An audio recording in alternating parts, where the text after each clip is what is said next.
اعوذ باللہ من الشیطان الرجیم بسم اللہ الرحمن الرحیم وَلَوْ أَنَّا كَتَبْنَا عَلَيْهِمْ أَنِ اقْتُلُوا أَنفُسَكُمْ أَوِ اخْرُجُوا مِنْ دِيَارِكُمْ مَا فَعَلُوهُ إِلَّا قَلِيلٌ مِّنْهُمْ وَلَوْ أَنَّهُمْ فَعَلُوا مَا يُوعَظُونَ بِهِ لَكَانَ خَيْرًا لَّهُمْ وَأَشَدَّ تَثْبِيتًا وَإِذًا لَّآتَيْنَاهُمْ مِن لَّدُنَّا أَجْرًا عَظِيمًا وَلَهَدَيْنَاهُمْ صِرَاطًا مُّسْتَقِيمًا صدق اللہ العظیم۔ جیسا کہ میں عرض کر چکا ہوں کہ منافقین پر جو سب سے زیادہ بھاری تین چیزیں تھیں ان میں سے سب سے پہلی، اور عام طور پر اس کا صحیح اندازہ لوگوں کو نہیں ہے، وہ ہے اطاعت رسول۔ اللہ کی اطاعت وہ ایک کتاب کی اطاعت ہے۔ اللہ خود کوئی مشخص شخصیت کی حیثیت سے ہمارے سامنے موجود نہیں ہے، بالغیب۔ ہمارے لیے رسول کی اطاعت بھی اس وقت اسی درجے میں ہے۔ رسول شخصاً ہمارے سامنے موجود نہیں ہے، یہ انسٹیٹیوشن ہے، اللہ کی اطاعت، رسول کی اطاعت۔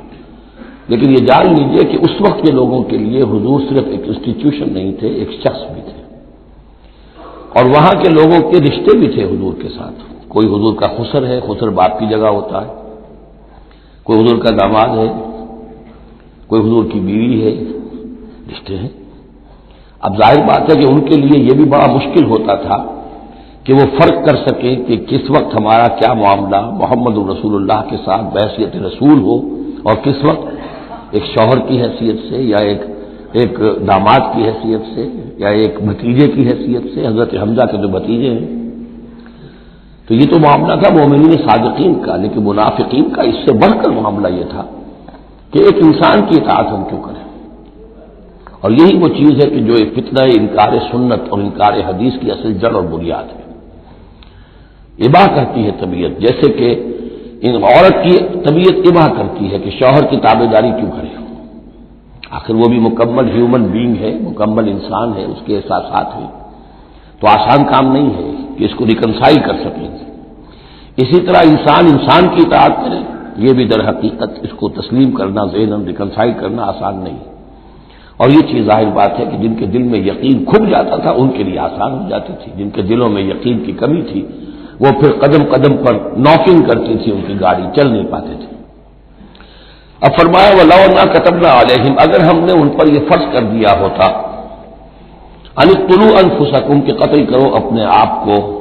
أَوِ اخْرُجُوا مِن دِيَارِكُمْ یا نکلو اپنے گھروں سے، مَا فَعَلُوهُ إِلَّا قَلِيلٌ مِّنْهُمْ نہ کرتے یہ کام ان میں سے مگر سوائے چند کے۔ وَلَوْ أَنَّهُمْ فَعَلُوا مَا يُوعَظُونَ اور اگر وہ کرتے جس چیز کی کہ ان کو نصیحت کی جا رہی ہے، لَكَانَ خَيْرًا لَّهُمْ یہی ان کے لیے بہتر ہوتا، وَأَشَدَّ تَثْبِيتًا اور ان کی ثبات ایمان اور ثبات قلب اسی کے اندر ہوتی ہے۔ وَإِذًا لَّآتَيْنَاهُم مِّن لَّدُنَّا أَجْرًا عَظِيمًا اور اس صورت میں ہم انہیں اپنے پاس سے بہت بڑا اجر دیتے، وَلَهَدَيْنَاهُمْ صِرَاطًا مُّسْتَقِيمًا اور انہیں ہدایت فرما دیتے سیدھی راہ کی طرف۔ اس میں اکثر حضرات نے تو اس کو جو الفاظ ہیں ظاہری انہی پر محمول کیا ہے، اور اس میں بھی کوئی قباحت نہیں ہے، اللہ ہمارا خالق ہے، اگر اللہ حکم دے کہ اپنے آپ کو قتل کرو، خودکشی کرو تو ہمیں کرنی ہوگی، اگر اللہ ہمیں حکم دے اپنے گھروں سے نکل جاؤ تو نکلنا ہوگا۔ تو اس میں ایک اشارہ یہ ہو سکتا ہے کہ جیسے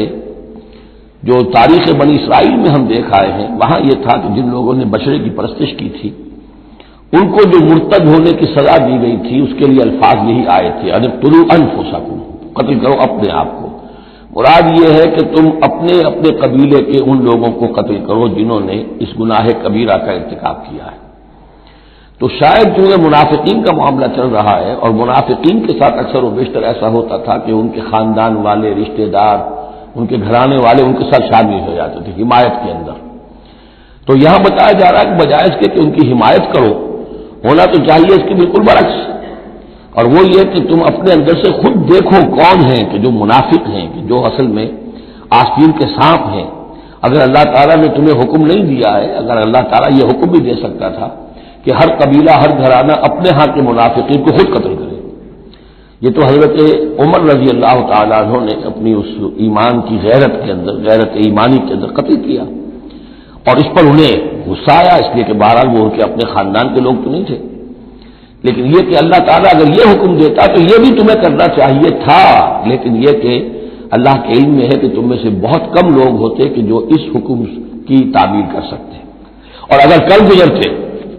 ما یوعظون بہ لکان خیرا لہم واشد تثبیتا واذا لآتیناہم من لدنا اجرا عظیما ولہدیناہم صراطا مستقیما۔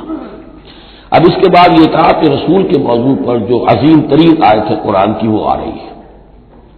وَمَن يُطِعِ اللَّهَ وَالرَّسُولَ، اور جو کوئی اطاعت کرے گا اللہ کی اور رسول کی صلی اللہ علیہ وسلم،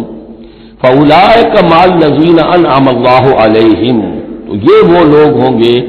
جنہیں معیت حاصل ہوگی ان کی جن پر اللہ کا انعام ہوا، اور وہ کون ہیں؟ من النبیین والصدیقین والشہداء والصالحین، یعنی انبیاء کرام اور صدیقین اعظام اور شہداء کرام اور صالحین، وحسن اولئک رفیقا، اور یہ لوگ تو بہت ہی اچھے ہیں رفاقت کے لیے، یعنی اللہ اور اس کے رسول کی اطاعت کرنے والوں کا پھر شمار ان لوگوں کے زمرے میں ہوگا، وہ جو سورہ فاتحہ کے ضمن میں ہم نے دیکھا تھا کہ اہدنا الصراط المستقیم صراط الذین انعمت علیہم، وہ کون لوگ ہیں انعمت علیہم، اس کی تفسیر ہے یہ، فاولئک مع الذین انعم اللہ علیہم من النبیین والصدیقین والشہداء والصالحین، ایک بیس لائن ہے، صالح مسلمان، ایک نیت مسلمان، دل میں خلوص کے ساتھ ایمان ہے، صالح ہے، حکم پر عمل کر رہا ہے، محرمات سے بچا ہوا ہے۔ اب اوپر اٹھے گا تو ایک اونچا درجہ ہے شہداء کا، اس سے بھی اونچا درجہ ہے صدیقین کا، اس سے بھی اونچا درجہ ہے انبیاء کا۔ اب انبیاء کا درجہ تو رک جائے گا، اس لیے کہ وہ تو ایک واہبی چیز ہے، کسبی چیز نہیں تھی، لیکن یہ دو درجے تو ابھی موجود ہیں کہ انسان اپنی ہمت سے جتنی محنت کرے، جتنی کوشش کرے، وہ شہادت اور صدیقیت کے مراتب تک فائز ہو سکتا ہے۔ یہ مضمون پوری وضاحت کے ساتھ آئے گا سورہ حدید میں انشاءاللہ۔ ذالک الفضل من اللہ وکفی باللہ علیما، اور یہ اللہ تعالیٰ کا بڑا فضل ہے جن لوگوں کو آخرت میں ان کی معیت حاصل ہو جائے۔ وتوفنا مع الابرار، اے اللہ ہمیں موت دیجو اپنے ابرار بندوں کے ساتھ۔ تو واقعہ یہ ہے ذالک الفضل من اللہ وکفی باللہ علیما، یہ تو اللہ کا بہت بڑا فضل ہے اور اللہ کافی ہے ہر شے کے جاننے کے لیے، یعنی کون کس استعداد کا حامل ہے، کون کس قدر و منزلت کا حامل ہے، اللہ خوب جانتا ہے۔ اب آ رہی دوسری چیز، قتال فی سبیل اللہ، جو بڑا سخت امتحان تھا مادی اعتبار سے۔ اطاعت رسول جو ہے وہ زیادہ تر ایک نفسیاتی ایک مرحلہ تھا، نفسیاتی الجھن تھی، لیکن یہ تو ظاہر بات ہے کہ خالص محسوس شے، مادی شے، جان کا خطرہ، مال کا خطرہ۔ یا ایھا الذین آمنوا خذوا حذرکم، اے اہل ایمان اپنے تحفظ کا سامان لے لیا، اپنے ہتھیار لے لیا کرو۔ فانفروا ثبات او انفروا جمیعا، اس کے بعد خواہ تم ٹکڑیوں کی شکل میں نکلو اور خواہ فوج کی شکل میں، یعنی دو طرح کے معاملات ہوتے تھے۔ کبھی حضور صلی اللہ علیہ وسلم چھوٹے چھوٹے آپ گروپ بھیجتے تھے، جیسے کہ غزوہ بدر سے پہلے 8، کبھی یہ کہ پوری فوج لے کر جیسے غزوہ بدر میں آپ گئے، غزوہ احد میں آئے، تو ان میں سے جو شکل بھی ہو نکلو اللہ کی راہ میں۔ وَإِنَّ مِنْكُمْ لَمَن لَّيُبَطِّئَنَّ، تم میں سے کچھ لوگ ایسے ہیں جو دیر لگا دیتے ہیں، تاخیر کرتے ہیں، حکم ہو گیا ہے نکلنا ہے، فلاں وقت ہے، کوچ ہوگا، اب وہ اس میں ڈھیل برت رہے ہیں، ابھی تیاری ہو رہی ہے، اور پھر بہانہ بنا دیں گے کہ بس ہم تیاری کر ہی رہے تھے، اب نکلنے ہی والے تھے، اور وہ منتظر رہتے ہیں کہ کوئی فیصلہ ہو چکے، تو اس وقت پھر ہم کہیں گے کہ ہم تو نکلنے والے تھے کہ یہ فیصلہ ہمیں پہنچ گیا کہ جنگ کا تو فیصلہ ہی ہو گیا۔ فَإِنْ أَصَابَتْكُمْ مُصِیبَةٌ، پھر اگر تمہیں کوئی مصیبت پیش آ جائے، اب بہرحال مسلمانوں کو جنگ میں نکلے ہیں تو کوئی تکلیف پیش آ جائے، کوئی نقصان ہو، کوئی وقتی طور پر ہزیمت ہو جائے، قال، تو وہ کہے گا قد انعم اللہ علی اذ لم اکن معہم شہیدا، میں تو اللہ نے بڑا انعام کیا، بڑا کرم کیا، جو میں نہیں گیا، میں رہ گیا، میری فلاں جو ضرورت تھی وہ میرے لیے رحمت بن گئی، وہ میرا جو اونٹ گم ہوا تھا اس وقت کہیں وہ اگر میرے پاس موجود ہوتا تو میں بھی وہاں پر خراب ہوتا، یہ تو مجھ پر تو اللہ کا بڑا کرم ہوا ہے کہ میں اس جنگ میں، اس مارکے میں جانے سے بچ گیا۔ وَلَئِنْ أَصَابَكُمْ فَضْلٌ، اور اگر تمہیں کوئی فضل پہنچ جائے اللہ کی طرف سے، فتح ہو جائے اور تم یعنی کامرانی کے ساتھ واپس آؤ اور تم مال غنیمت لے کر آؤ، من اللہ، اللہ کی طرف سے فضل مل جائے، لَيَقُولَنَّ، اس وقت پھر وہ حسرت کے ساتھ کہے گا کہ لَمْ تَكُنْ بَيْنَكُمْ وَبَيْنَهُ مَوَدَّةٌ، بالکل ایسے جیسے تمہارے اور اس کے درمیان کوئی دوستی اور مروت اور مودت ہے ہی نہیں، یا لیتنی کنت معہم فافوز فوزا عظیما، ہائے کاش کہ میں بھی ان کے ساتھ گیا ہوتا تو یہ بڑی کامیابی مجھے بھی حاصل ہو جاتی۔ یہ ان کا کردار ہے جس کا کہ نقشہ وہ کھینچ دیا گیا۔ فلیقاتل فی سبیل اللہ الذین یشرون الحیاۃ الدنیا بالآخرہ، بس جو لوگ دنیا کی زندگی کو آخرت کے عوض فروخت کرنے کے لیے تیار ہیں انہیں لازماً قتال کرنا چاہیے اللہ کی راہ میں۔ فلیقاتل فی سبیل اللہ الذین یشرون الحیاۃ الدنیا بالآخرہ، جنہوں نے تو یہ طے کر لیا کہ ہم نے آخرت قبول کی، دنیا ہم دیتے ہیں۔ اب ان کے لیے تو پھر کوئی اس میں ہچکچاہٹ نہیں ہونی چاہیے، اگر انہوں نے واقعی یہ سودا اللہ سے کیا ہے تو پھر یہ کہ انہیں تو اللہ کی راہ میں جنگ کے لیے نکلنا چاہیے۔ وَمَن يُقَاتِلْ فِي سَبِيلِ اللَّهِ، اور جو کوئی بھی اللہ کی راہ میں قتال کرے گا، فَيُقْتَلْ أَوْ يَغْلِبْ، اب دو ہی امکانات ہیں، وہ قتل ہو جائے یا غالب ہو جائے، فتح مند ہو کر واپس آئے یا وہیں شہید ہو جائے۔ فَسَوْفَ نُؤْتِيهِ أَجْرًا عَظِيمًا، دونوں حالتوں میں ہم انہیں بہت بڑا اجر عطا فرمائیں گے۔ وَمَا لَكُمْ لَا تُقَاتِلُونَ فِي سَبِيلِ اللَّهِ، اب یہ خاص طور پر جو خاص قتال کے لیے ترغیب دلائی جا رہی ہے وہ ایسے لوگوں کے لیے کہ جو مختلف علاقوں میں مسلمان تھے، کہ جو پھنسے ہوئے تھے، ان میں کمزور بھی تھے، ان میں خواتین بھی تھیں، بیمار بھی تھے، بوڑھے تھے، جو ایمان تو لے آئے لیکن یہ کہ وہ ہجرت کے قابل نہیں تھے، تو وہ اپنے اپنے علاقوں میں ہیں، اپنے اپنے قبائل میں ہیں، وہاں ان کے اوپر ظلم ہو رہا ہے، انہیں ستایا جا رہا ہے، انہیں مارا جا رہا ہے، پرسیکیوٹ کیا جا رہا ہے، تو خاص طور پہ ان کی نصرت کے لیے نکلنا اور ان کو جان چھڑانا اور ان کو بچا کے لے کر آنا، یہ کام تو ایسا ہے کہ جس میں غیرت ایمانی کا بہت ہی شدید تقاضا ہے، اور میں تو سمجھتا ہوں کہ غیرت انسانی کا بھی تقاضا ہے۔ وَمَا لَكُمْ لَا تُقَاتِلُونَ فِي سَبِيلِ اللَّهِ، اور تمہیں کیا ہو گیا، کیوں قتال نہیں کرتے اللہ کی راہ میں؟ وَالْمُسْتَضْعَفِينَ، اور ان کمزور لوگوں کے لیے جو مغلوب بنا دیے گئے ہیں، من الرجال، مردوں میں سے، والنساء، اور عورتوں میں سے، والولدان، اور بچوں میں سے، الذین یقولون، جو یہ کہہ رہے ہیں، دعائیں کر رہے ہیں، ربنا اخرجنا من هذه القرية الظالم اهلها، اے ہمارے پروردگار ہمیں نکال اس بستی سے جس کے رہنے والے لوگ ظالم ہیں، واجعل لنا من لدنك وليا، اور ہمیں اپنے پاس سے کوئی ہمارا ولی، حمایتی، مددگار بنا دے، واجعل لنا من لدنك نصيرا، اور ہمارے لیے خاص اپنے فضل سے کوئی مددگار بھیج دے۔ اب ان کی جو یہ آہ و بکا ہے وہ بھی تمہیں آمادہ نہیں کر رہی کہ ان پر ظلم ہو رہا ہے، اور ستم ڈھائے جا رہے ہیں، اور تم جو ہے اپنے گھروں سے نکلنے کے لیے تیار نہیں ہو۔ ویسے یہ آیت آج کل بعض لوگ جو ہیں جو اس مختلف قسم کے ہمارے سیاسی قسم کے جہاد چل رہے ہیں، جن پر جہاد فی سبیل اللہ کا لیبل لگا دیتی ہیں بعض جماعتیں، اور اس آیت کو کوٹ کرتی ہیں، تو وہ بالکل یوں سمجھیے کہ وہ آؤٹ آف کانٹیکسٹ ہے۔ یہ کن سے خطاب ہو رہا ہے؟ جن کے ہاں اسلام قائم ہو چکا تھا، ان سے خطاب ہو رہا ہے۔ ہم اپنے گھر میں اسلام قائم کر نہیں سکتے، یہاں پر کوئی جد و جہد نہیں کہ اسلام آ جائے، ہمارے یہاں کفر کا نظام چل رہا ہے، تو ہم تو مخاطب ہی نہیں اس کے۔ مخاطب اہل ایمان ہے، اور اہل ایمان کا فرض کیا ہے؟ پہلے اپنے گھر کو درست کرو، پہلے اپنے ملک کے اندر اسلام قائم کرو، جہاد کرنا یا کرو، جانے ضرور یاد ہو، طاغوت نہیں ہے یہاں پر حکمران، طاغوت کی حکومت ہے، غیر اللہ کی حکومت ہے، قرآن کے سوا کوئی اور قانون چل رہا ہے۔ من لم يحكم بما انزل الله فاولئك هم الكافرون ومن لم يحكم بما انزل الله فاولئك هم الظالمون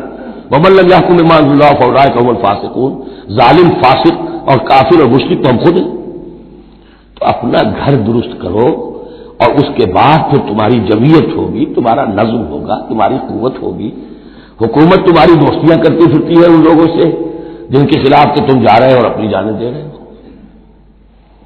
تو یہ آیت اپنی جگہ ہے، ہر چیز کو اس کے کانٹیکسٹ کے اندر رکھنا چاہیے۔ الذین آمنوا یقاتلون فی سبیل اللہ، جو لوگ ایمان والے ہیں وہ قتال کرتے ہیں اللہ کی راہ میں۔ والذین کفروا یقاتلون فی سبیل الطاغوت، اور جو لوگ کافر ہیں وہ بھی قتال کر رہے ہیں، جنگ تو وہ بھی کر رہے ہیں۔ ابو جہل بھی تو لشکر لے کر آیا تھا، وہ طاغوت کی راہ میں قتال کر رہے ہیں۔ فقاتلوا اولیاء الشیطان، تو قتال کرو، جنگ کرو شیطان کی ساتھیوں سے، شیطان کے حمایتیوں سے، حزب الشیطان سے۔ ان قید الشیطان کان ضعیفا، یقیناً شیطان کی چال بڑی کمزور ہے، دکھائی دیتی ہے بڑی زوردار، بڑی باغوں، لیکن یہ کہ اگر مرد مومن کھڑے ہو جائیں تو پھر اس کے اندر معلوم ہو جاتا ہے کہ پھسپسی چال ہے۔ الم تر الی الذین قیل لهم کفوا ایدیکم یقیموا الصلاۃ وآتوا الزکاۃ، ذرا تم نے دیکھا نہیں ان لوگوں کی طرف جن سے کہا گیا تھا کہ اپنے ہاتھوں کو بندھے رکھو، روکے رکھو، اور نماز قائم کرو اور زکات دو۔ یہ ہے کہ جو مکے کے اندر حکم تھا 12 برس تک۔ مکے میں جب مسلمانوں پر ظلم و ستم توڑا جاتا تھا، انہیں ستایا جا رہا تھا، تو بہت سے مسلمان تھے جوش میں بھی اور یقیناً خلوص کے ساتھ ہوش مند ہو کر بھی کہ ہمیں اپنے ان بھائیوں کی مدد کرنی چاہیے۔ اب یہ سمیہ ہمارے سامنے جو ہے، جو کچھ ہو رہا ہے اس کے ساتھ، ہماری نگاہوں کے سامنے یاسر کے ساتھ جو کچھ ہو رہا ہے، حضور ہمیں اجازت دیجیے۔ آخر ہم جو ہے، ہم نامرد نہیں ہیں، ہم بے غیرت نہیں ہیں، ہم بزدل نہیں ہیں، لیکن اجازت نہیں تھی۔ یہ منہج انقلاب نبوی کا ایشو ہے۔ اس وقت حکم یہ تھا اپنے ہاتھ تھامے رکھو، نغمہ ہے بلبل شوریدہ تیرا خام ابھی، اپنے سینے میں اسے اور ذرا تھام ابھی، ایک وقت آئے گا تمہارے ہاتھ کھول دیے جائیں گے، ابھی کفو ایدیکم۔ لیکن یہاں سوال پیدا ہوتا ہے، الم تر الی الذین قیل لہم کفو ایدیکم، یہ فعل مجہول ہے، کہا کس نے تھا؟ مکی قرآن میں یہ آیت موجود نہیں ہے، وہاں بھی یہ حکم تھا محمد الرسول اللہ صلی اللہ علیہ وسلم کا، حضور نے روکا۔ یہ آیت تو اتر رہی ہے مدنی قرآن میں، سورہ نساء میں، تو معلوم ہوا کہ اس وقت بھی وہ حضور کا حکم تھا جس کو کہ اللہ نے وہ اون کیا ہے، اللہ کی طرف سے تھا یہ۔ تو وہی یہ جلی تو ہوتی ہے، وہی یہ خفی بھی ہوتی ہے، یا حضور کے جس اجتہاد کو اللہ تعالیٰ اس کو تقریر کہیں گے، جیسے حضور کی حدیث ہم کہتے ہیں، ایک آپ کا قول ہے، ایک فعل ہے، ایک تقریر ہے۔ کوئی کام آپ کے سامنے کیا گیا، آپ نے اسے روکا نہیں، تو گویا کہ ایک طرح سے آپ کی طرف سے ریکگنیشن مل گئی کہ وہ بھی جائز ہے، یقیناً غلط ہوتا تو حضور روک دیتے۔ اسی طرح اللہ تعالیٰ کی کتاب ہے، وہی جلی ہے، وہ آ رہی ہے، اور وہی خفی بھی ہے حضور کو جو آ جاتی ہے، اور ایک یہ کہ حضور خود اجتہاد کر رہے ہیں، اس کو اگر اللہ نے روکا نہیں تو وہ گویا اللہ کی تقریر ہو گئی، اور وہ بھی اللہ ہی کی طرف سے ہو گیا، اور وہ بھی گویا کہ اللہ نے اون کر لیا۔ تو اب یہ بھی ہو سکتا ہے کہ وہی یہ خفی کے ذریعے سے اللہ نے مکی دور میں حضور کو یہ حکم دیا ہو کہ جو ہے یہاں نقل ہوا ہے، اور یہ بھی ہو سکتا ہے یہ حضور کا اپنا اجتہاد ہو اور اس کو اللہ تعالیٰ نے قبول کیا ہو۔ الم تر الی الذین قیل لہم کفوا ایدیکم واقیموا الصلاۃ وآتوا الزکاۃ، اب یہاں محذوف ہے۔ اس وقت تو کچھ لوگ بڑے زور شور سے کہتے تھے ہمیں اجازت ہونی چاہیے ہم جنگ کریں،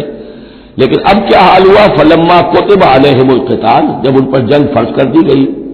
اذا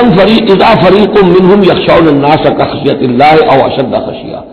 تو اب یہ دیکھنے میں آ رہا ہے کہ ان میں سے کچھ لوگ انسانوں سے اس طرح ڈر رہے ہیں جیسے اللہ سے ڈرنا چاہیے، بلکہ اس سے بھی زیادہ ڈر رہے ہیں۔ اب ظاہر بات ہے یہ وہ مکے کے مہاجرین نہیں ہے، یہ اصل میں وہی منافقین مدینہ جو ہے ان کا حال ہے، لیکن کنٹراسٹ دکھانے کے لیے جو اس دور کی بات تھی اس کے مقابلے میں اس کو لے آیا گیا کہ اصل ایمان تو وہ تھا، اور یہ جو کچھ ہے شکل، یہ تو پھر کمزوری ہے اور نفاق کی علامت ہے۔ وقالوا ربنا لما كتبت علينا القتال، اور وہ کہتے ہیں کہ پروردگار یہ ہم پر تو نے کیوں فرض کر دی جنگ، لولا اخرتنا الى اجل قریب، ابھی اے پروردگار کچھ اور عرصے کے لیے، کچھ دیر کے لیے اور کیوں نہ مؤخر کیا اس کو۔ قل متاع الدنیا قلیل، اے نبی کہہ دیجئے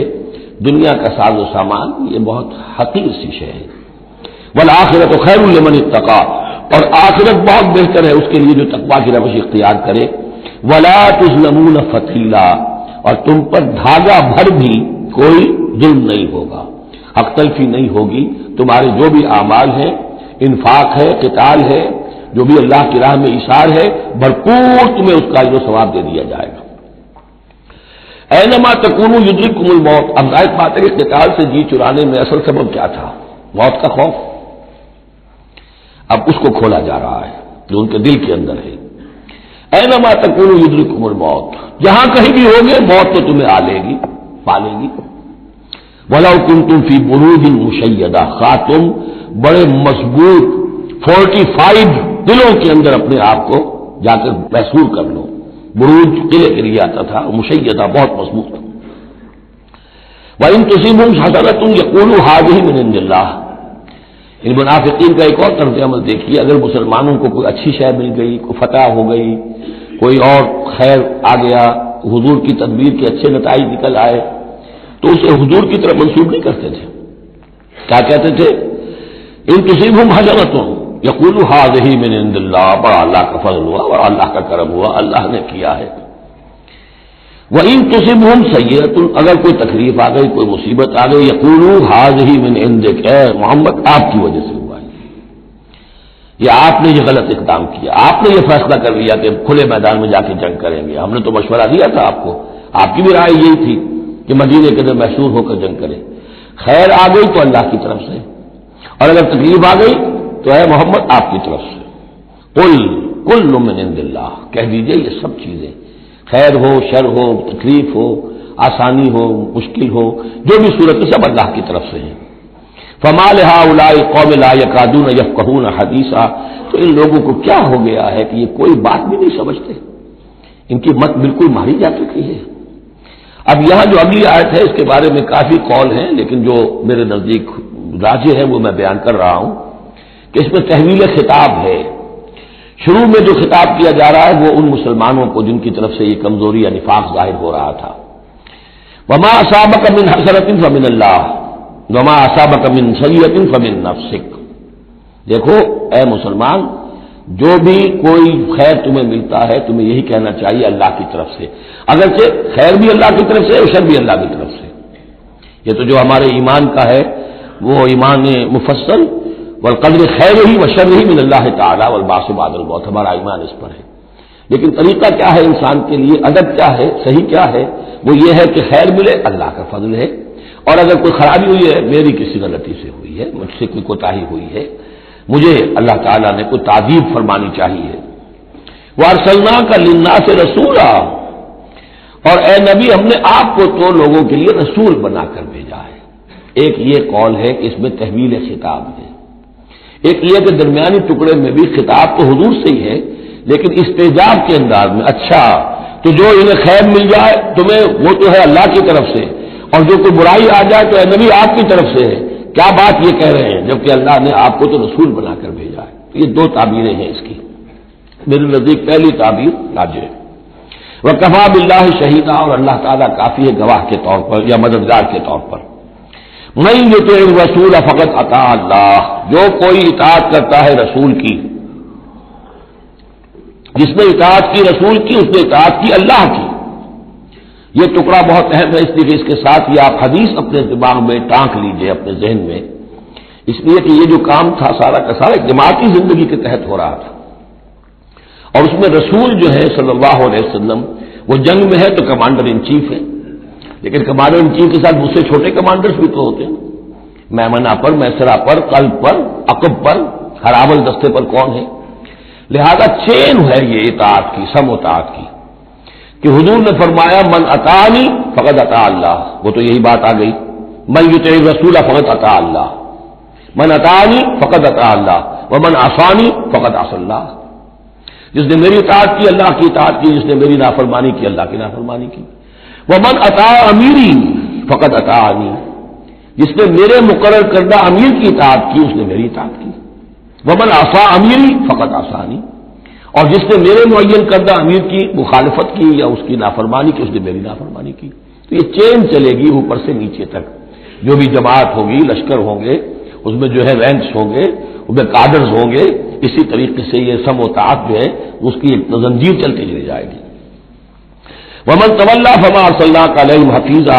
اب جو اس سے منہ موڑ دیں، روگردانی کریں تو اے محمد صلی اللہ علیہ وسلم ہم نے آپ کو ان پر داروغہ بنا کر یا ذمہ دار بنا کر نہیں بھیجا ہے، وہ پھر اپنا معاملہ اللہ کے ہاں جا کر وہ خود اس کا محاسبہ جو ہے فیس کریں گے۔ وَيَقُولُونَ طَاعَةٌ، اور یہ منافقوں کا حال یہ ہے کہ آپ کے سامنے جو کہتے ہیں طاعہ، ٹھیک ہے آپ نے جو فرمایا قبول ہے، ہم اس پر عمل کریں گے۔ فَإِذَا بَرَزُوا مِنْ عِنْدِكَ، جب آپ کے پاس سے جاتے ہیں، بَيَّتَ طَائِفَةٌ مِّنْهُمْ غَيْرَ الَّذِي تَقُولُ، اور اب ان میں سے ایک گروہ جو ہے وہ جا کر ایسے مشورے آپس میں شروع کر دیتا ہے جو خلاف ہے اس کے جو وہ وہاں کہہ کر گئے ہیں، سامنے تو ہو گئی، بعد میں جا کر جو ہے رشا دوانی، سازش۔ واللہ یکتب ما یبیتون، اور اللہ لکھ رہا ہے، نامہ اعمال ان کا تیار ہو رہا ہے، وہ جو بھی مشورے کرتے ہیں۔ فاعرض عنہم، تو اے نبی ان سے اعراض کیجئے، ان کو دفع کیجئے، چشم پوشی کیجئے، یہ کوئی نقصان نہیں پہنچا سکیں گے۔ اس میں بھی مصلحت یہ ہے کہ ابھی ان کے خلاف اقدام کرنا خلاف مصلحت ہے، جیسے ایک دور میں فرمایا گیا کہ ابھی فاعفوا واصفحوا، ان یہودیوں کو ذرا ابھی ان کی شرارتوں پر نکیر نہ کیجئے، جو کہہ رہے ہیں صبر کیجئے، اس لیے کہ ابھی اسی کے اندر مصلحت ہے کہ ابھی یہ محاذ نہ کھولا جائے۔ اسی طرح ان کے بارے میں کہا کہ آرزنو، ابھی ذرا کچھ عرصے کے لیے، یہاں الفاظ تو نہیں ہے وہ عرصے کے لیے، لیکن نتیجے کے طور پر اس لیے کہ غزوہ تبوک کے بعد پھر حضور نے ان پر گرفت شروع کی، تو وقت آ گیا کہ اس کے بعد ان کے پردے چاک کر دیے گئے، جو پردے پڑے ہوئے تھے اب تک وہ پردے اٹھا دیے گئے تھے۔ فارغ عنہم وتوکل اللہ، اور آپ اللہ پر توکل کیجئے، وکفی باللہ وکیلا، اللہ کافی ہے سہارے کے طور پر، یعنی ان کی یہ ریشہ دوانیاں، ان کے یہ مشورے، ان کی یہ سازشیں، یہ سب جو ہے پادر ہوا ہے اور یہ سب نسیہ منسیہ ہو جائیں گی، آپ فکر نہ کیجئے۔ افلا یتدبرون القرآن، تو کیا یہ لوگ قرآن پر تدبر نہیں کرتے؟ پڑھتے تو ہیں، میں نے آپ سے کہا نمازیں تو وہ پڑھتے تھے، جو بھی منافق تھا اسے اس وقت نماز تو پڑھنی پڑتی تھی، مطلب کہ مسلمان نہ مانا جاتا۔ آج تو مسلمان مانے جانے کے لیے نماز ضروری نہیں ہے، اس وقت تو ضروری تھی، بلکہ عبداللہ ابن ابی تو پہلی صف میں ہوتا تھا، اور جمعے کے روز تو خاص طور پر حضور کے خطبے سے پہلے کھڑا ہو جاتا تھا اور اعلان کرتا تھا، لوگوں توجہ سے سنو، یہ اللہ کے رسول ہیں، اپنی چودراہٹ کے اظہار کے لیے کہ میں یہاں کا چودھری ہوں۔ تو وہ نمازیں تو پڑھتے تھے، قرآن سنتے تھے، لیکن افلا یتدبرون القرآن، قرآن پر تدبر نہیں کرتے۔ یہ قرآن ان کے سروں پر سے گزر رہا ہے، یا ان کے ایک کان سے داخل ہو کر دوسرے کان سے نکل رہا ہے۔ وَلَوْ كَانَ مِنْ عِنْدِ غَيْرِ اللَّهِ، اگر یہ اللہ کے سوا کسی اور کے پاس سے آیا ہوتا، لَوَجَدُوا فِيهِ اخْتِلَافًا كَثِيرًا، تو اس میں بہت سے تضادات وہ پاتے۔ اس پر غور کرو گے، یہ بڑا مربوط کلام ہے، اس کا پورا فلسفہ جو ہے بہت منطقی طور پر مربوط ہے، اس کے اندر کہیں کوئی تضاد نہیں ہے۔ وَإِذَا جَاءَهُمْ أَمْرٌ مِّنَ الْأَمْرِ، یعنی منافقین کا ایک اور روش، جب ان کے پاس کوئی خبر پہنچتی ہے کسی بات کی، من الامن او الخوف، امن کے بارے میں یا خوف کے بارے میں، کہیں سے خبر آ گئی کہ فلاں قبیلہ چڑھائی کرنے کی تیاری کر رہا ہے، حملہ کرے گا، اذاعوا بہ، تو وہ اس کو پھیلا دیتے ہیں، نشر کر دیتے ہیں، عام کر دیتے ہیں، تاکہ لوگوں میں خوف اور ہراس پیدا ہو جائے۔ یہ اسی سے اذاع کا لفظ آج کل بنا ہوا ہے، ریڈیو کو، نشر کو، براڈ کاسٹنگ کے لیے یہ لفظ ہے عربی کا، جدید عربی کا، اذاعۃ الجمہوریۃ المتحدہ العربیہ، یہ جو ریڈیو ہے، this radio of United Arab republic, یہ میں سنا کرتا تھا کبھی، شیخ عبد الباسط عبد الصمد کی قرات ہوا کرتی تھی مصر سے، تو وہ اذاعۃ الجمہوریۃ المتحدہ العرب، تو یہ جو ہے وہ اذاعہ اب نشر کرنے کے لیے، اذاعوا بہ، وہ اس کو نشر کر دیتے ہیں۔ وَلَوْ رَدُّوهُ إِلَى الرَّسُولِ، اگر وہ اس کو لوٹاتے رسول کی جانب کہ حضور یہ خبر آئی ہے، اس طرح کی اطلاع آئی ہے، وَإِلَىٰ أُولِي الْأَمْرِ مِنْهُمْ، یا جو اور اولی الامر ہے، بہرحال اوس کے سردار ہیں، سعد بن عبادہ ہیں، ان تک بات پہنچا دیں، اس خزرج کے سردار، یا اوس کے سردار ہیں سعد بن معاذ، ان تک پہنچا دیں۔ اگر یہ کرتے لَعَلِمَهُ الَّذِينَ يَسْتَنبِطُونَهُ مِنْهُمْ، تو یہ بات ان لوگوں کے علم میں آتی جو اس کا استنباط کر سکتے، نتیجہ نکال سکتے، کتنی بات صحیح ہے، اس کا نتیجہ کیا نکل رہا ہے، ہمیں کیا قدم اٹھانا چاہیے۔ اور جب انہوں نے وہ خبر ایسے ہی جو ہے پھیلا دی، تو اس کا نتیجہ کیا ہوگا کہ لوگوں میں سراسیمگی پیدا ہو گئی، ایک فکر پیدا ہو گیا، جسے آپ کہتے ہیں دنیا میں ہو جاتا ہے، سنسنی سی پیدا ہو جاتی ہے۔ وَلَوْلَا فَضْلُ اللَّهِ عَلَيْكُمْ وَرَحْمَتُهُ، اور اگر اللہ کا فضل اور اس کی رحمت تمہارے شان میں حال نہ ہوتی، لَاتَّبَعْتُمُ الشَّيْطَانَ إِلَّا قَلِيلًا، تو تم سب کے سب شیطان ہی کی پیروی کرتے سوائے چند کے۔ فَقَاتِلْ فِي سَبِيلِ اللَّهِ، قتال کے ضمن میں غالباً میرے نزدیک قرآن مجید کی سخت ترین آیت یہ ہے، لیکن اس میں سختی لفظی نہیں ہے، معنوی ہے۔ فَقَاتِلْ فِي سَبِيلِ اللَّهِ، تو اے نبی آپ تو جنگ کریں اللہ کی راہ میں، لا تکلف الا نفسک، آپ پر کوئی ذمہ داری نہیں ہے سوائے اپنی ذات کے۔ وحرض المؤمنین، اہل ایمان کو جتنا بھی آپ اکسا سکے اکسا، اختیار تو نہیں، یعنی اگر کوئی اور نہیں نکلتا اکیلے نکلیے، جیسے کہ حضرت ابوبکر نے کہا بھی تھا جب کہا گیا کہ مانعین زکوٰۃ کے معاملے میں نرمی کیجیے، کوئی بھی میرا ساتھ دے گا میں اکیلا جاؤں گا، یہ عظیمت۔ تو اے نبی آپ کو تو یہ کام کرنا، آپ کا تو فردی منصب ہی ہے، آپ کو ہم نے بھیجا اس لیے، هو الذی ارسل رسولہ بالہدی ودین الحق لیظہرہ علی الدین کلہ، آپ کو تو کرنا ہے۔ فقاتل فی سبیل اللہ لا تکلف الا نفسک، کوئی اور نہیں جا رہا ہے تو آپ پر ذمہ داری نہیں ہے۔ حرض المؤمنین، یہ حرض ضاد کے ساتھ ہے، ایک حرص ہے سواد کے ساتھ، ہارا سواد، حرص طمع، کسی چیز کی لالچ، تحریش کے معنی ہو گئے کسی میں کسی شے کی ترغیب پیدا کرنا، لالچ پیدا کرنا، پرسویشن. حرض، یہ دور جو آیا ہے یہ ہے جیسے اکسانا، لوگوں کے جذبات کو جوش میں لانا،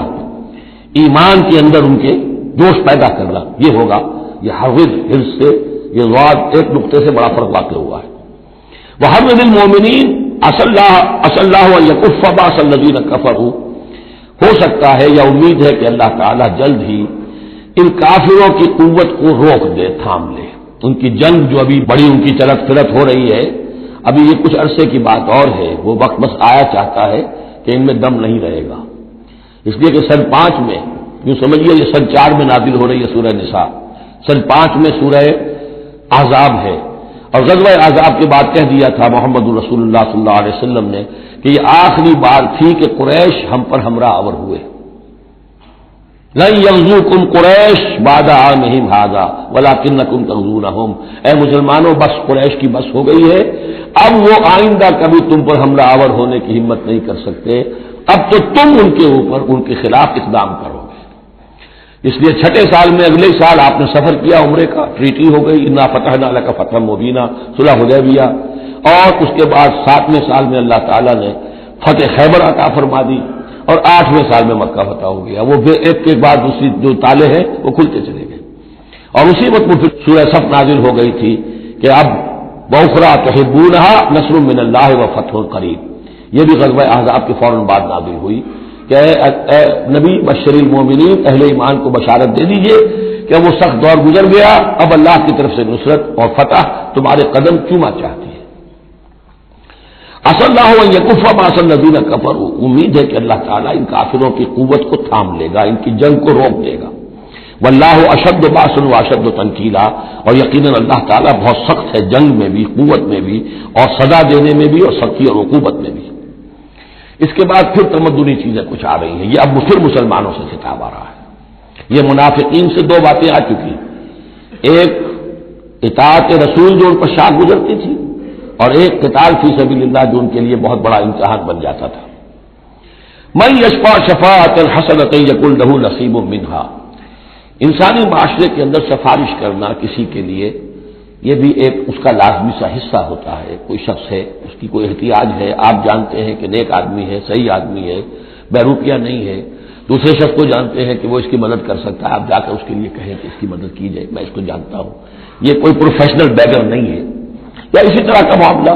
کوئی مقدمے کا مسئلہ ہے، آپ کے علم میں کچھ حقائق ایسے ہیں کہ جو فائل کے اوپر جو پولیس نے جو بھی کر رکھی ہے کارروائی، وہ دھوکہ دینے والے ہیں، ڈسیونگ ہے، تو آپ جاتے ہیں کسی کے پاس اور کہتے ہیں کہ یہ بات یوں ہے، تو یہ کوئی بری بات نہیں ہے.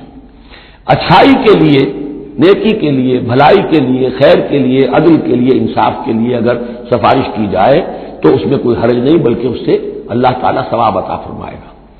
من یشفع شفاعۃ حسنۃ، جو کوئی سفارش کرتا ہے اچھی، یکن لہ نصیب منہا، اسے اس میں سے بھی حصہ ملے گا، اس کی نیکی، اس کے اجر و ثواب میں سے اسے حصہ ملے گا. ومن یشفع شفاعۃ سیئۃ یکن لہ کفل منہا، اور کسی نے بری سفارش کی، غلط سفارش کی، جھوٹی کی، حقائق کو توڑا مروڑا، تو پھر اس کے جرم کے اندر جو جس کے لیے وہ سب کچھ کر رہا ہے وہ بھی شریک ہو گیا، اس کا برابر کا حصہ دار ہو گیا. واللہ وکان اللہ علی کل شیء مقیتا، اور یقیناً اللہ تعالیٰ ہر شے پر قوت رکھنے والا ہے. ایک اور بات، معاشرے کے اندر گریٹنگز کا معاملہ ہوتا ہے، جب ملیں تو آپس میں کس طریقے سے کوئی سلام کریں، یا کیا گڈ مارننگ کہیں، کیا کہیں، صباح الخیر اور مساء الخیر کہیں، کیا کہیں. اس کا بھی سورۃ اللہ تعالیٰ نے بتایا کہ اس کا قاعدہ کیا ہے. وَإِذَا حُيِّيتُم بِتَحِيَّةٍ فَحَيُّوا بِأَحْسَنَ مِنْهَا أَوْ رُدُّوهَا،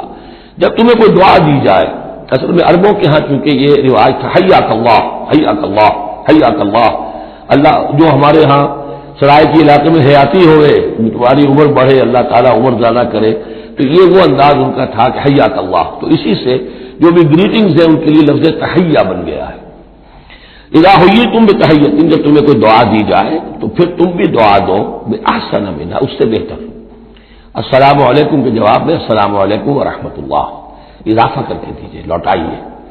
اور ردوہا، کم سے کم اتنی تو کرو کہ برابر جو ہے وہ بات اس کو لوٹا دو. ان اللہ کان علی کل شیء حسیبا، یقیناً اللہ تعالیٰ ہر چیز کا حساب کرنے والا ہے. یہ چھوٹی چھوٹی چیزیں بھی جو ہیں ان کی بھی اہمیت ہے، آداب ہے. انسانی زندگی کے اندر اور معاشرتی زندگی میں حسن پیدا ہوتا ہے، اس سے آپس کی محبت پیدا ہوتی ہے. اللہ لا الہ الا ہو، اللہ وہ ہے کہ جس کے سوا کوئی معبود نہیں. لَيَجْمَعَنَّكُمْ إِلَىٰ يَوْمِ الْقِيَامَةِ لَا رَيْبَ فِيهِ، وہ لازماً جمع کرے گا تمہیں قیامت کے دن جس میں کوئی شک نہیں. وَمَنْ أَصْدَقُ مِنَ اللَّهِ حَدِيثًا، اور اللہ سے بڑھ کر اپنی بات میں سچا کون ہوگا. اب یہ منافقین سے پھر اگلی بات شروع ہو رہی ہے، اور یہ ہے تیسری بات، ہجرت. وہ لوگ کہ جو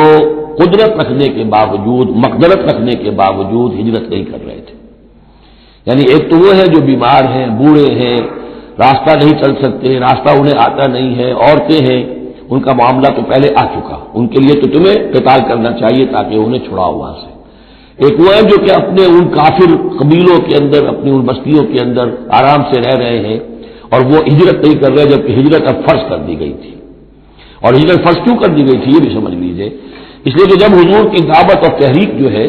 وہ اس مرحلے میں آ گئی کہ اب قتال چاہیے، تو اب ظاہر بات ہے کہ جو آفینسو لینا ہے باطل کے خلاف، جو اقدام کرنا ہے، تو جتنی بھی اویلیبل طاقت ہے اسے ایک مرکز پہ آنا ضروری ہے. اگر منتشر پڑے گی طاقت ساری تو پھر یہ ہے کہ وہ آپ کی کامیابی کا امکان کم ہے. اب تو جتنی بھی آپ کو مین پاور اللہ نے فراہم کی ہے اب تک، اس سب کو بلاؤ ایک مرکز پہ ہو تاکہ پوری قوت کے ساتھ ایک جگہ سے فیصلہ کو اقدام کیا جا سکے. یہ اس کی حکمت ہے. تو جو ہجرت ہوئی تھی پہلے مکی دور میں، جو حبشہ کی تھی، وہ آپشنل تھی، وہ تو صرف اجازت تھی ہجرت کی، اس کا حکم نہیں تھا. ہجرت مدینہ کا حکم تھا. اب جو لوگ ہجرت نہیں کر رہے ان کا ذکر ہے ان منافقوں کا کہ جو اس بنا پر منافق قرار پائے کہ وہ ہجرت نہیں کر رہے. فما لکم فی المنافقین فئتین، اور تمہیں کیا ہو گیا ہے ایسے منافقوں کے بارے میں. یہ بات آگے واضح ہو جائے گی کہ کن منافقین کا تذکرہ ہے یہ. تم دو گروہوں میں تقسیم ہو گئے ہو. یعنی کچھ لوگ ان کی حمایت کرتے نہیں، بھائی ٹھیک ہے کوئی بات نہیں، ان کے ساتھ کوئی نرمی ہونی چاہیے، آخر ایمان تو لائے تھے نا، اب نہیں ہجرت کر سکے. اور کچھ لوگ جو ہے وہ اللہ کے حکم کے معاملے میں سختی سے عمل کرنا چاہتے ہیں. تو اب مسلمانوں تمہیں کیا ہو گیا؟ ان کے بارے میں دو گروہوں میں کیوں تقسیم ہو گئے؟ واللہ ارکسہم بما کسبوا، اللہ نے تو ان کے کرتوتوں کے سبب ان کو الٹ دیا. یعنی ان کا ہجرت نہ کرنا در حقیقت ثبوت ہے اس بات کا کہ ایمان سلب ہو گیا ان کا. ہاں تو مجبوری ہوتی ہوتی تو بات اور تھی. اتریدون ان تهدوا من اضل اللہ، کیا تم چاہتے ہو کہ ان کو ہدایت دے دو جن کی کہ گمراہی پر اللہ کی طرف سے مہر تصدیق ثبت ہو چکی ہے. ومن یضلل اللہ فلن تجد له سبیلا، اور جس کی گمراہی پر اللہ کی طرف سے آخری مہر تصدیق ثبت ہو چکی ہو پھر تم اس کے لیے کوئی راستہ نہ پاؤ گے. ودوا لو تکفرون کما کفروا، یہ لوگ جو ان کے بارے میں نرمی کی باتیں کر رہے ہیں، بڑی چکنی چپڑی باتیں، یہ چاہتے ہیں کہ جیسے انہوں نے کفر کیا تم بھی کرو. فتکونون سواء، تاکہ تم برابر ہو جاؤ. بلی کی دم کٹ گئی، وہ چاہتی ہے سب بلیوں کی دمیں کٹ جائیں. فلا تتخذوا منهم اولیاء، تو اب ان کو اپنا دوست مت سمجھو، اپنا حمایتی مت جانو. حتی یہاجروا فی سبیل اللہ، جب تک کہ وہ ہجرت نہ کرے اللہ کی راہ میں. یہ گویا کہ اب لٹمس ٹیسٹ ہے ان کے ایمان کا. ہجرت نہیں کرتے تو گویا کہ مومن نہیں ہے، منافق. وَإِن تَوَلَّوْا، اور اگر وہ پیٹ موڑ لیں، ہجرت نہ کریں، فَخُذُوهُمْ، پکڑو انہیں، وَاقْتُلُوهُمْ، قتل کرو انہیں، حیث وجدتموہ، جہاں پاؤ. یعنی پھر وہ کافروں کے حکم میں ہے چاہے وہ کلمہ پڑھتے ہوں، لیکن اگر ہجرت نہیں کر رہے ہیں، جو ہجرت فرض کر دی گئی ہے ان پر، اگر وہ نہیں کر رہے ہیں تو گویا کہ وہ کافروں کے حکم میں، اسی کے حکم میں، انہیں پکڑو، قتل کرو جہاں پاؤ. وَلَا تَتَّخِذُوا مِنْهُمْ وَلِيًّا وَلَا نَصِيرًا، ان میں سے کسی کو بھی اپنا ولی اور مددگار مت بناؤ. إِلَّا الَّذِينَ يَصِلُونَ إِلَىٰ قَوْمٍ، اب اس میں استثناء ہے. ایک ایسے قبیلے میں اس قسم کے منافق مسلمان موجود ہیں کہ جن سے آپ کی صلح ہے، قبیلے کی صلح ہے، تو ظاہر بات ہے کہ اس صلح کو وہ صلح ان کو بھی کور کر رہی ہے جو اس میں ہے منافق. إِلَّا الَّذِينَ يَصِلُونَ إِلَىٰ قَوْمٍ بَيْنَكُمْ وَبَيْنَهُم مِيثَاقٌ، سوائے ان کے کہ جن کا تعلق ہو ایک ایسی قوم سے، ایسے قبیلے سے کہ جن کے اور تمہارے درمیان کوئی معاہدہ ہے. اور یا دوسری شکل کیا ہے، اور جاؤکم حسرت صدورہم، یا ایسے لوگ بھی ہوتے تھے جو آئے تمہارے پاس اور ان کے دل جو ہیں بڑے تھوڑے ہو گئے ہیں، تنگ ہو گئے ہیں، ان یقاتلوکم او یقاتلوا قومہم، ان میں اتنی جرأت نہیں رہی ہے کہ وہ آپ کے ساتھ ہو کر اپنی قوم کے خلاف لڑے یا اپنی قوم کے ساتھ ہو کر آپ کے خلاف لڑے. مسلمانوں، اب چونکہ انسانی معاشرے میں ہر سطح کے لوگ ہوتے ہیں اور ہر حال میں رہے ہیں، ہر دور میں رہے، ہر دور میں رہیں گے. تو یہ گویا کہ تو مینول آف ریولیوشن ہے. ریولیوشنری اسٹرگل کے اندر اس طرح کی سچویشن آئیں گی، ہر قسم کے انسان ہوں گے. کچھ ایسے کمزور لوگ تھے، وہ کہتے تھے بھائی ہمارے لیے لڑنا بڑھنا مشکل نہیں ہے، نہ مشکل ہے، نہ تو ہم اپنی قوم کے ساتھ ہو کر مسلمانوں سے لڑیں گے، نہ مسلمانوں کے ساتھ ہو کر اپنی قوم سے لڑیں گے. ان کے بارے میں بھی کہا کہ ان کو بھی دفاع کرو، ان کو بھی قتل نہ کرو، ان کو بھی چھوڑ دو، ان کی بھی جاں بخشی کرو. تو دو استثناء آ رہے ہیں. ایک تو استثناء کن سے ہے کہ جن کے ساتھ، جن کے قبیلے کے ساتھ تمہارا معاہدہ ہے، اس کے منافقین کے اوپر وہ حکم نہیں آئے گا خذوہم وقتلوہم حیث ثقفتموہم کہ انہیں پکڑو اور قتل کرو جہاں پاؤ. دوسرے وہ ہے کہ جو یہ کہہ دیں کہ حضور ہمیں بس یہ قبول کر لیجئے، ہم نہ آپ کے ساتھ ہو کر اپنے قوم سے لڑ سکتے ہیں، یہ ہمت ہمارے اندر نہیں ہے، نہ یہ ہے کہ ہم وعدہ کرتے ہیں کہ آپ کے خلاف اپنی قوم کی کبھی مدد کریں گے. تو فرمایا وَلَوْ شَاءَ اللَّهُ، اگر اللہ چاہتا لَسَلَّطَكُمْ عَلَيْكُمْ فَلَقَاتَلُوكُمْ، یہ بھی تو ہو سکتا تھا کہ اللہ انہیں تمہارے خلاف مسلط کر دیتا اور وہ تمہارے خلاف قتال کرتے. فَإِنْ اعْتَزَلُوكُمْ فَلَمْ يُقَاتِلُوكُمْ، اب اگر انہوں نے تمہیں چھوڑ دیا اور تم سے جنگ نہیں کر رہے ہیں، وَأَلْقَوْا إِلَيْكُمُ السَّلَامَ، اور تمہاری طرف وہ صلح پیش کر رہے ہیں، فَمَا جَعَلَ اللَّهُ لَكُمْ عَلَيْهِمْ سَبِيلًا، تو ایسے لوگوں کے خلاف اقدام کرنے کی اللہ نے تمہیں اجازت نہیں دی ہے. تو سمجھتے جائیے اس بات کو کہ جو منافق ہے ان میں سے عام قاعدہ یہ ہے کہ اب جو بھی اقدام ان کے خلاف ہوگا انہیں پکڑو اور قتل کرو، وہ کافروں کے حکم میں ہے اگر وہ ہجرت نہیں کر رہے. اللہ یہ نمبر ایک کہ ان کے قبیلے سے تمہارا معاہدہ ہے تو وہ کور کر جائے گا ان کو. دوسرا یہ کہ وہ آ کر اگر یہ کہہ دے کہ ہم نیوٹرل ہو جاتے ہیں بالکل، تب بھی انہیں چھوڑ دو. تیسرا ایک اور کیا، ستجدون آخرین، تم پاؤ گے ایک اور قسم کے لوگوں کو، یریدون ان یامنوکم و یامنوا قومہم، وہ بھی کہتے تو یہ چاہتے ہیں کہ تم سے بھی امن میں رہیں، اپنی قوم سے بھی امن میں رہیں، اس میں نہیں آنا چاہتے جھگڑے میں. کلما ردوا الی الفتنۃ ارکسوا فیہا، لیکن جب کہیں کوئی آزمائش کا وقت آتا ہے تو وہ اس کے اندر اونھے ہو جاتے ہیں. جب دیکھتے ہیں کہ ہماری قوم کا پلڑا بھاری ہے تو مسلمانوں کے ساتھ جو ہے وہ جنگ کرنے کے لیے بھی تیار ہو جاتے ہیں کہ اب تو فتح ہماری ہونے والی ہے تو مال غنیمت میں سے ہمیں بھی حصہ مل جائے گا. فَإِن لَّمْ يَعْتَزِلُوكُمْ، تو ایسے لوگ اگر تم سے علیحدہ نہیں رہتے، باز نہیں رہتے تمہارے خلاف لڑنے سے، وَيُلْقُوا إِلَيْكُمُ السَّلَامَ، اور اگر تمہارے سامنے صلح پیش نہیں کرتے، وَيَكُفُّوا أَيْدِيَهُمْ، اور اپنے ہاتھ نہیں روکتے، فَخُذُوهُمْ، تو پکڑو انہیں، وَاقْتُلُوهُمْ، اور قتل کرو انہیں، حیث ثقفتموہم، جہاں بھی کہیں پاؤ. یعنی اگر غداری انہوں نے کہی ہے، ایک وعدہ کیا تھا اس کے خلاف کیا ہے، تو پھر یہ وہ جو امان تھی وہ ختم ہو گئی. اولئک جعلنا لکم علیہم سلطانا مبینا، ایسے لوگوں کے خلاف ہم نے تمہیں سند اور قوت عطا کر دی ہے کہ تم اس کے خلاف کھلا اقدام کر سکتے ہو. اب ایک اور معاشرتی مسئلہ آ رہا ہے، کیونکہ یہ جو اب چل رہی تھی یوں سمجھیے نا کہ پورے عرب کے اندر اب تو بھٹی دہک گئی ہے، جنگیں ہو رہی ہیں، جگہ جگہ ہو رہی ہیں، مارکے ہو رہے ہیں. ہمارے پاس تاریخ میں جو لکھے آئے ہیں سیرت میں تو بڑے بڑے مارکے ہیں جن میں کہ حضور شریک رہے. لیکن یہ تو ایک چوموکھی سی جنگ تھی جو چل رہی تھی مسلمان. اس سے آپ کو اندازہ ہو رہا ہے ان آیات سے کہ اصل سچویشن جو ہے وہاں کی سوشل سچویشن اور ٹرائبل جو ان کا معاشرہ تھا اس میں کیا کیا پرابلمس تھے. اب اس میں یہ ہے کہ فرض کیجئے کسی شخص نے کسی مسلمان کو مار دیا، لیکن یہ اس نے کہا کہ میں نے تو مارا نہیں، میرے اتفاق سے میں نے تو تیر چلایا تھا کسی جانور پر، کسی ہرن پر لگ گیا. اس کو ہو سکتا ہے، یہ ممکن ہے. تو اب کسی مسلمان کا مسلمان کو قتل کرنا دو طرح کا ہے، قتل خطا اور قتل عمد. اس کا کیا حکم ہے؟ ما کان للمؤمن ان یقتل مؤمنا الا خطا، کسی مومن کے لیے یہ روا نہیں ہے کہ مومن کو قتل کرے مگر خطا کے طور پر.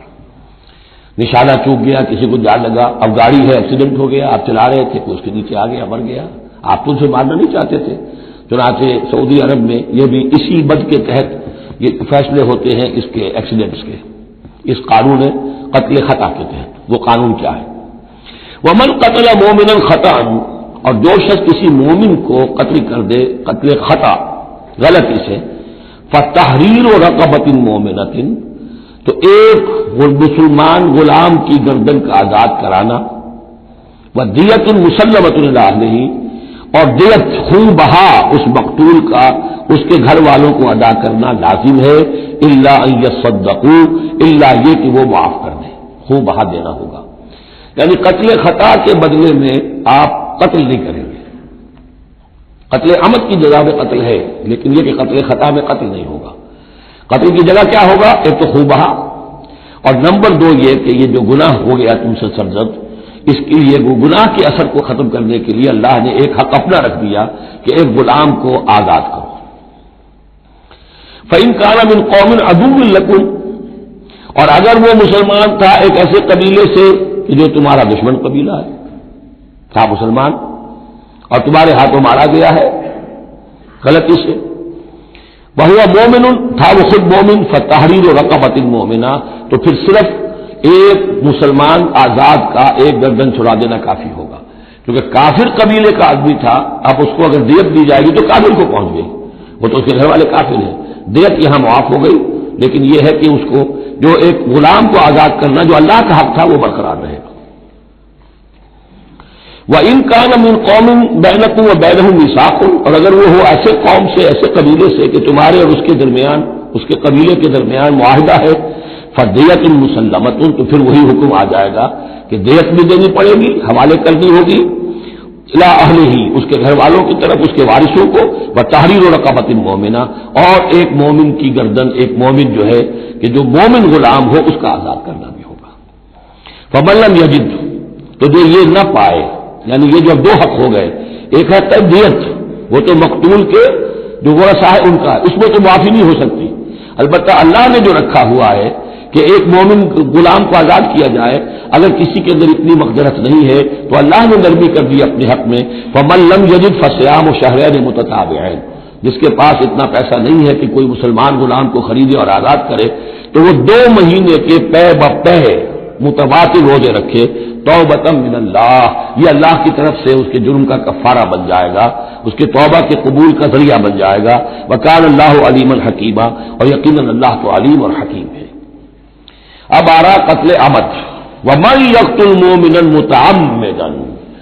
اور جو کوئی قتل کرے گا کسی مومن کو جان بوجھ کر قتل عمد، فجزاؤہ جہنم خالدا فیہا، اس کا بدلہ تو جہنم ہے جس میں وہ ہمیشہ ہمیشہ رہے گا، وغضب اللہ علیہ، اور اللہ تعالیٰ کا غضب اس پر ہوگا، ولعنہ، اور اللہ نے اس پر لعنت فرمائی، وعد لہ عذاب عظیما، اور اس کے لیے بہت بڑا عذاب تیار کیا ہے۔ شروع میں آیا تھا کہ 2 چیزیں ہیں، حرمت جان، حرمت مال، معاشرے کی بنیاد اس پر قائم ہے، لہذا یہ کہ ایک مسلمان کا قتل کر دینا بھی اللہ کے ہاں کتنا بڑا ہے۔ آگے چل کر سورہ مائدہ میں اس سے بھی آگے آ گیا، فکأنما قتل الناس جميعا، کسی ایک انسان کو ناحق قتل کر دینا بھی ایسے ہے جیسے کہ پوری نوع انسانی کو قتل کر دیا، اس لیے کہ تمدن کی جڑ کاٹ دی۔ اور اس سے اندازہ کیجیے ہمارے ہاں کتنا کچھ ایمان و اسلام ہے، یہ جان انسانی جو ہے کتنی سستی ہو چکی ہے، اور قتل عمد جس طریقے سے ہو رہا ہے، مچھر کی جان اور انسان کی جان ایک جیسی ہے۔ یا ایھا الذین آمنوا اذا ضربتم فی سبیل اللہ فتبینوا ولا تقولوا لمن القی الیکم السلام لست مؤمنا۔ اب اس آیت کو بھی آپ سمجھیں گے اسی پس منظر میں کہ یہ چومکھی جنگ چل رہی ہے، ہر جگہ ہو رہا ہے معاملہ، تو اس میں فرض کیجئے کہ کہیں کوئی مقابلہ ہوا، آپ نے سمجھا کہ یہ کافر آ رہا ہے، جب آپ اس کے قریب آئے، اسے مارنے لگے، قتل کرنے لگے، اس نے کلمہ پڑھ دیا، میں تو مسلمان ہوں، اب کیا کریں گے؟ اس کا حکم دیا جا رہا ہے، یا ایھا الذین آمنوا اذا ضربتم فی سبیل اللہ، اہل ایمان جب تم اللہ کی راہ میں نکلو، فتبینوا، تو تحقیق کر لیا کرو، وَأَتَقُولُوا لِمَنْ أَلْقَىٰ إِلَيْكُمُ السَّلَامَ، اور جو شخص بھی تمہارے سامنے اسلام پیش کرے یا سلام پیش کرے اس کو یہ مت کہو کہ لست مومنا، کہ تم مومن نہیں ہو، تمہیں کیا معلوم؟ ایمان کا تعلق دل سے ہے، دنیا کا سارا معاملہ اس کے اسلام پر ہوگا۔ اگر وہ کلمہ شہادت پڑھ رہا ہے اور اپنے اسلام کا اظہار کر رہا ہے، یو ہیو ٹو ٹیک ہم آن ہز ورڈس۔ تو یہ معاملہ ہو گیا تھا حضرت اسامہ کے ساتھ۔ حضرت اسامہ کا جنگ میں ایک کافر سے دو بدو مقابلہ ہوا، جب وہ کافر بالکل زیر ہو گیا کہ اب اس کو معلوم ہوا کہ میرے لیے بچت کا کوئی راستہ نہیں ہے، تو کلمہ پڑھ دیا، اشہد ان لا الہ الا اللہ واشہد ان محمد رسول اللہ۔ حضرت اسامہ نے وہی سمجھا جو کوئی بھی شخص سمجھتا کہ اس نے جان بچانے کے لیے ہیلا کیا، بہانہ کیا ہے، اپنی تلوار سے روکی قتل کر دیا، لیکن دل میں خلش رہی۔ پھر آپ کے خود انہوں نے کہا یا حضور تک اطلاع پہنچی تو حضور ناراض ہوئے، اے اسامہ کیا کرو گے اس دن، کیا جواب دو گے جب وہ کلمہ شہادت تمہارے خلاف مدعی ہو کر آئے گا کہ میرے ہوتے ہوئے تلوار چلی اس کی۔ جب انہوں نے کہا کہ وہ تو جان بچانے کے لیے اس نے کیا، ہم نے بولا ہلا شفق پر کلمہ، تو تم نے اس کا دل چیر کر کیوں نہیں دیکھ لیا کہ اس کے اندر ایمان ہے کہ نہیں ہے؟ اس قدر غصے کا غضب کا انداز۔ وہی بات کہی جا رہی ہے، یا ایھا الذین آمنوا اذا ضربتم فی سبیل اللہ فتبینوا ولا تقولوا لمن القى الیکم السلام لست مؤمنا تبتغون عرض الحیات الدنیا۔ دیکھو تم دنیا کا سامان چاہتے ہو کہ اس کے پاس کوئی مال ہے، ہم اسے کافر قرار دیں، قتل کریں، مال غنیمت لے لیں گے۔ فعند اللہ مغانم کثیرہ، دل تھوڑا نہ کرو، اللہ کے ہاں بڑی غنیمتیں تمہارے لیے ہیں، تمہارے لیے بڑی بڑی مملکتوں کی غنیمتیں آنے والی ہیں، ان چھوٹی چھوٹی چیزوں کا اور اس کے اوپر اتنی حدود اللہ جو ہے اس سے آزادی نہ برتو۔ کذالک کنتم من قبل، دیکھو تم خود بھی تو پہلے ایسے ہی تھے،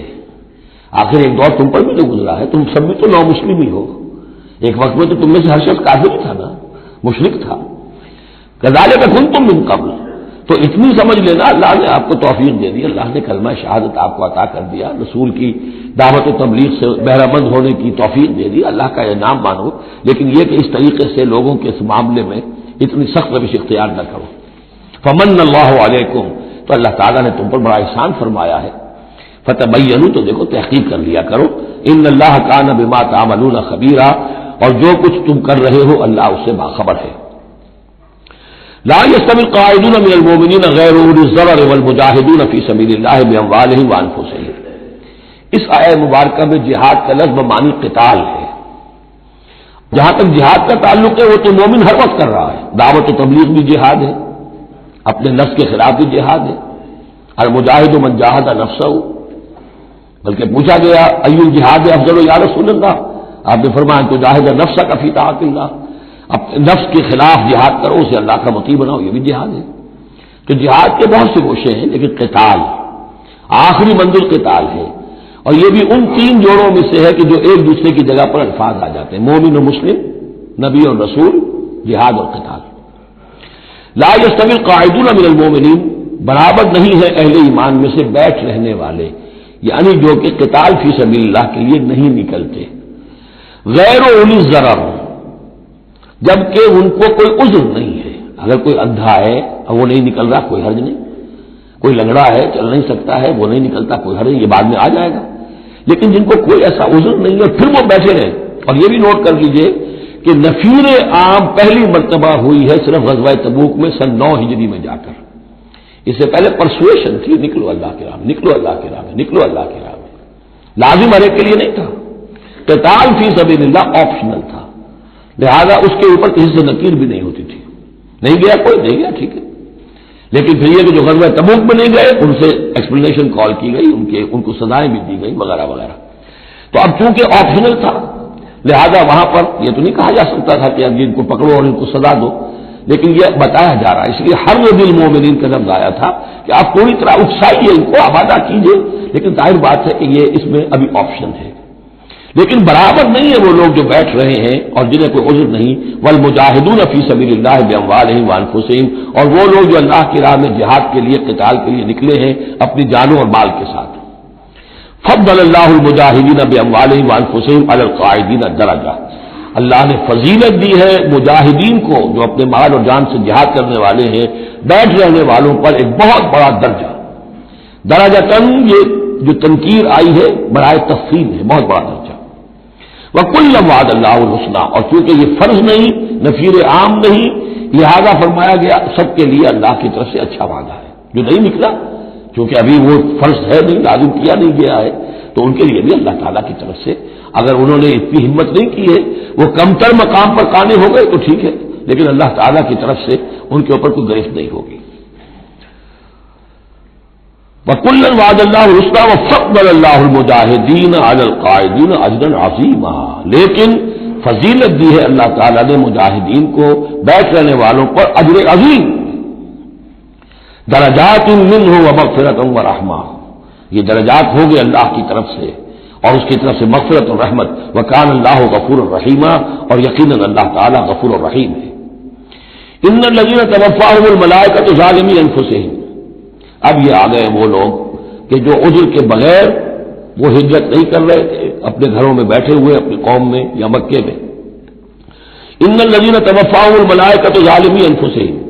یقیناً وہ لوگ کہ جو وفات دیں گے انہیں فرشتے اس حال میں کہ وہ اپنی جانوں پر ظلم کر رہے تھے، یعنی ہجرت نہیں کی تھی انہوں نے، رسول کے حکم کی اطاعت نہیں کی تھی، آخر موت تو آنی ہے، تو جب فرشتے ان کی روح قبض کرتے ہیں قالوا فیما کنتم، تو وہ ان سے کہتے ہیں یا کہیں گے یہ آپ کس حال میں تھے؟ آپ نے ایمان کا دعویٰ کیا، محمد رسول اللہ نے ہجرت کا حکم دیا، کیا ہوا آپ کو؟ کیوں آپ نے ہجرت نہیں کی؟ قالوا كنا مستضعفين في الارض، تو وہ کہیں گے ہمیں دبا لیا تھا لوگوں نے، ہم مجبور ہو گئے تھے، کیا کریں، ہم معذور تھے۔ قالوا الم تكن ارض الله واسعة، وہ فرشتے کہیں گے کیا اللہ کی زمین واسع نہیں ہے، وسیع نہیں ہے، کھلی نہیں ہے، کشادہ نہیں ہے؟ فتهاجروا فيها، کہ تم اس میں ہجرت کرتے۔ فاولئک مأواهم جہنم، تو یہ وہ لوگ ہیں جن کا ٹھکانہ جہنم ہے، وساءت مصیرا، اور وہ بہت بری جگہ ہے ٹھہرنے کی۔ الا المستضعفین من الرجال، ہاں ایسے لوگ جو واقعتاً جن کو اب چینز پہنا دی گئی ہو، زنجیروں میں جکڑ کر جن کو کہ گھروں میں رکھا گیا، ان کا معاملہ ہو رہا ہے کہ جنہیں دبا دیا گیا ہو۔ مستضعفین من الرجال والنساء، اور عورتیں، ان کے لیے تنہا سفر کرنا، ایسے بھی عورتیں تھیں جن تنہا ہجرت کی ہے لیکن ہر ایک کے لیے تو نہیں۔ والولدان، اور بچے، لا یستطیعون حیلۃ، کہ نہ ان کے پاس کوئی تدبیر ہے، ولا یہتدون سبیلا، نہ وہ راستہ جانتے ہیں۔ فاولئک عسى الله ان يعفو عنهم، یہ وہ لوگ ہیں کہ اللہ تعالیٰ ان کو معاف فرمائے گا۔ اگر عذر تھا، مجبوری تھی، نہیں جا سکتے تھے، بچے ہیں، عورتیں، ان کے لیے کہا گیا تھا کہ ان کے لیے قتال فی سبیل اللہ کرو، انہیں جا کے چھڑاؤ۔ لیکن جو لوگ بغیر عذر کے وہاں بیٹھے ہوئے ہیں وہ منافق ہیں کٹر، ان سے تمہارا کوئی تعلق نہیں جب تک کہ وہ ہجرت نہ کرے، بلکہ وہ قتال کے معاملے میں بالکل کفار کے برابر ہے۔ الا المستضعفین من الرجال والنساء والولدان لا يستطيعون حیلۃ ولا يهتدون سبیلا فاولئک عسى الله ان يعفو عنهم وكان الله عفوا غفورا، اور اللہ تعالیٰ بخشنے والا اور معاف فرمانے والا ہے۔ ومن يهاجر في سبيل الله، اور جو کوئی ہجرت کرے گا اللہ کی راہ میں، یجد فی الارض مراغما کثیرا وسعا، وہ زمین میں پائے گا کشادگی بہت بڑی اور وسعت۔ ان ارضی واسعۃ فإیایا فاعبدون، سورہ عنکبوت میں آپ پڑھیں گے، میری زمین بڑی کشادہ ہے، اگر یہاں اللہ کی بندگی نہیں کر سکتے تو کہیں اور چلے جاؤ۔ ومن یہاجر فی سبیل اللہ یجد فی الارض مراغما کثیرا وسعا ومن یخرج من بیتہ مہاجرا، اور اس کے ساتھ ساتھ یہ بھی سمجھ لو جو شخص اپنے گھر سے نکل کھڑا ہوا ہجرت کے لیے الی اللہ و رسولہ، اللہ اور اس کے رسول کی طرف، دولت کے لیے نہیں۔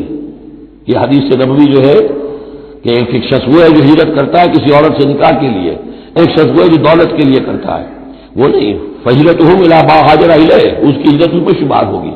جس نے اللہ اور اس کے رسول کی طرف ہجرت کی خلوص نیت کے ساتھ، گھر سے نکل کھڑا ہوا، ثم یدرکہ الموت، پھر اسے موت نے آ لیا، وہ نہیں پہنچ سکا مدینہ منورہ، حضور کے قدموں تک رسائی نہیں ہو سکی، بمصطفیٰ برسا فی شراکتی ہمعوس، اس تک نہیں ہو سکا، فقد وقع اجرہ علی اللہ، تو اس کا اجر اللہ کے ذمے ثابت ہو گیا۔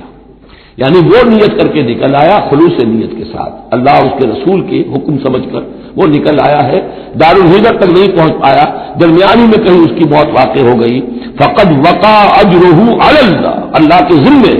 اس کا اجر جو ہے وہ اللہ کے ذمے ثابت ہے۔ وکان اللہ غفور الرحیم، اور یقیناً اللہ تعالیٰ غفور ہے، بخشنے والا، اور رحیم ہے، رحم فرمانے والا۔ بارک اللہ لی ولکم فی القرآن العظیم ونفعنی وإیاکم بالآیات والذکر الحکیم۔